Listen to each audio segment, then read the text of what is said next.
Les quarks. Les quarks sont les composants de noyaux atomiques. Ou plus précisément, les quarks composent des protons et de neutrons qui, eux, composent les noyaux atomiques. Donc 2 quarks up et 1 quark down, c'est égal à un proton. 2 quarks down et 1 quark up, c'est égal à un neutron. Mais c'est quoi un quark up et c'est quoi un quark down? Un quark up, c'est un positron, et un quark down, c'est un électron. Bien sûr, mis dans un certain contexte, donc très rapprochés les uns des autres. Ce qui les force à se connecter en même temps par leur corps et aussi par leur spin, par leur pôle. Donc ils se connectent, il y a une connexion totale entre ces particules et par 3.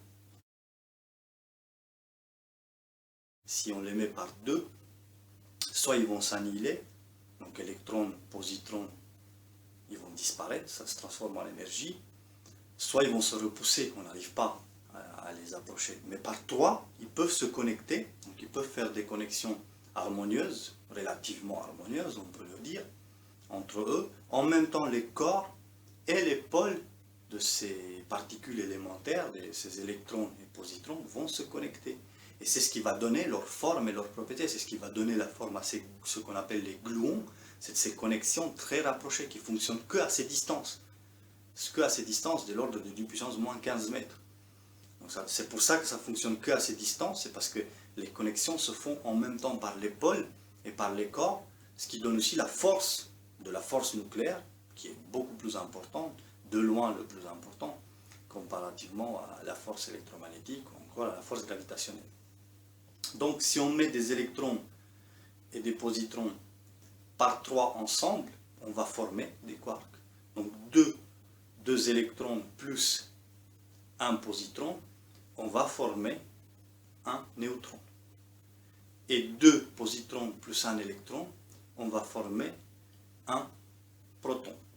Maintenant, ce qu'il faut comprendre, c'est que la forme géométrique fera en sorte qu'ils ont les propriétés qu'ils ont et qu'ils fonctionnent que à ces distances-là. Et qu'en même temps, le proton, lui, donc pour ça, il faut quand même étudier la théorie D.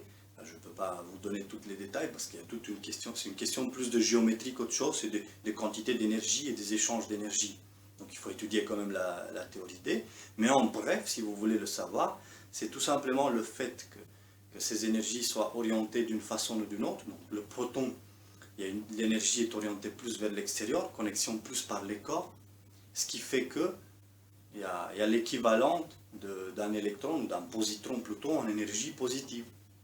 Alors que le neutron, lui, il est plus enfermé dans son corps, il a une autre structure géométrique que j'explique très bien dans la théorie D, ce qui fait qu'il n'a pas de charge. Donc, les énergies se connectent à l'intérieur et le négatif qui devait être ressenti vers l'extérieur, en fait, ça reste à l'intérieur de la structure elle-même.